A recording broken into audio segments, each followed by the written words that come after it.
Mir wise Umar Farooq को लेकर बड़ी खबर है। उन्होंने कहा है देश में जो घटनाएं हो रही हैं वे चिंताजनक हैं।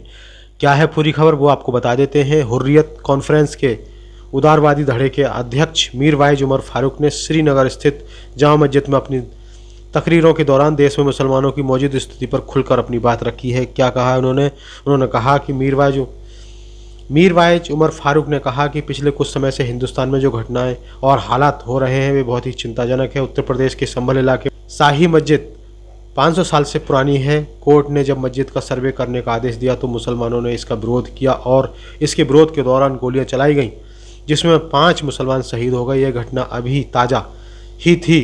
2 दिन पहले कोर्ट ने अजमेर शरीफ की ऐतिहासिक दरगाह हजरत ख्वाजा मोइनुद्दीन चिश्ती की दरगाह का भी सर्वे करने का आदेश दिया। इससे पहले ज्ञानवापी मस्जिद और बाबरी मस्जिद को लेकर भी सर्वे के आदेश दे दिए थे।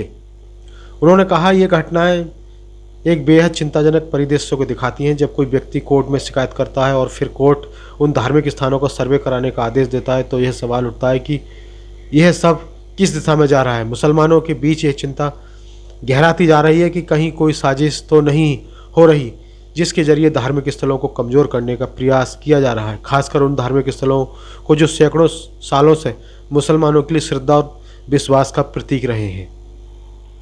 उन्होंने आगे कहा कि ख्वाजा मोइनुद्दीन चिश्ती की दरगाह केवल भारत के मुसलमानों से ही नहीं बल्कि पूरे विश्व के मुसलमानों से जुड़ी हुई है। दरगाह 800 साल से भी ज़्यादा पुरानी है और यहाँ धार्मिक महत्व बहुत बड़ा है। यह समझना मुश्किल है कि एक कोर्ट किस आधार पर इन ऐतिहासिक स्थलों का सर्वे करने का आदेश दे सकता है।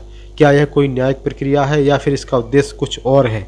उन्होंने कहा कि मुसलमानों के बीच डर और घबराहट बढ़ रही है कि कहीं ये सब मिलकर उनकी धार्मिक और सांस्कृतिक धरोहर को नष्ट करने की एक साजिश का हिस्सा तो नहीं है। अगर हम भारत के संविधान और उनकी धर्मनिरपेक्षता की बात करें तो यह कदम उन मूलभूत सिद्धांतों का उल्लंघन नहीं है जो संविधान में निहित है। क्या भारत में मुसलमानों के लिए जगह नहीं है? क्या भारत एक धर्म निरपेक्ष राष्ट्र नहीं है जहां सभी धर्मों का सम्मान किया जाता है? मीर वाइज उमर फारूक ने कहा कि संसद में पेश वक्फ संशोधन विधेयक को लेकर भी मुसलमानों में चिंता और घबराहट का माहौल है। जम्मू कश्मीर के मुसलमानों ने भी इस मुद्दे पर अपनी चिंता जताई। उन्होंने सरकार से अपील की है कि उनकी आवाज़ सुनी जाए और जल्दबाजी में कोई निर्णय न लिया जाए, क्योंकि यह सिर्फ एक सियासी मुद्दा नहीं है बल्कि मुसलमानों की आस्था और विश्वास से जुड़ा हुआ एक संवेदनशील मुद्दा है। तो ये बड़ी खबर थी मीर वाइज उमर फारूक को लेकर।